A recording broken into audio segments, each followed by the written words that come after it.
Hi. So this will be a video for my interns that explains something else that you guys are learning that kind of occurred to me but really didn't get talked about much until recently. And that is, you can learn how to work with people from other generations. So I think Riley and Tree and Miriam could give you good specific examples of how millennials and Gen Z work differently. And there's just so many things that come up that like people my age and I just say and they get. So the other day, one of the contractors for the project replied to Miriam and Riley and me and said, "I'll be there with bells on." And I mean, I knew what that meant, but Miriam and Riley did not know what that meant.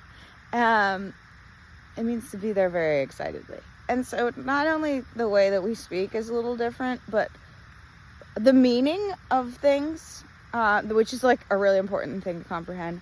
And also the way we do a lot of things. Now, I'm not saying that everybody that's a millennial does things XYZ way, but I'm just saying that it's important to understand and adapt to different ways of doing things.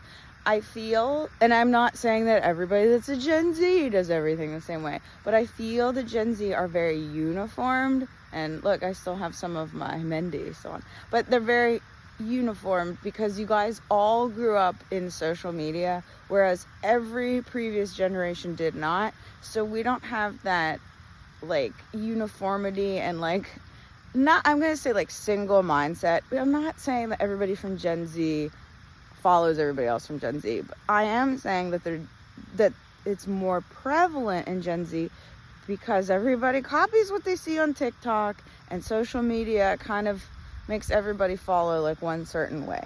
So when you're a Gen Z, usually the only interaction you have with other generations is your teacher at school, but your teacher is immersed in a bunch of people your age. So the teacher doesn't really count because they are probably reflecting how things are done by people around her. Obviously, she's probably much more mature, hopefully. And then your family, and then you don't really work with your family. And most people think their own family's kind of weird and just disregards how they do things anyway.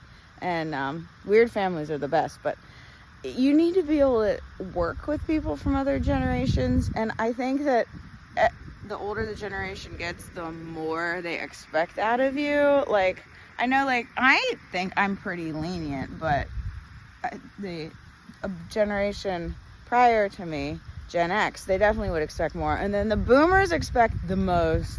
And so I asked my dad, who's a boomer, I said, if I can't even communicate properly with this new generation, because my dad literally like just retired, like he was working like 2 years ago. So I said, like, how do you work with this generation? And you're so old. No, I said, and you're so many generations removed. I'm only one generation removed, and I'm having a difficult time. And my dad said that you could really see that because of social media, that Gen Z isn't exposed to as many other generations as previous, and that they stay kind of uniform. And I was like, you're right. So another thing that you could get out of this internship that is going to be a valuable skill, because inevitably when you're in a hospital, you will be talking to people of other generations. From this internship, you can figure out what I'm saying. If you see in one of your tests in the multiple choice answer, I put in Palm Pilot. I typed out Palm Pilot and I was like, nobody's going to know what that is, but I'm putting it in anyway. You guys can learn the lingo, but more importantly, learn to understand the expectations and the meanings of what people in other generations say to you.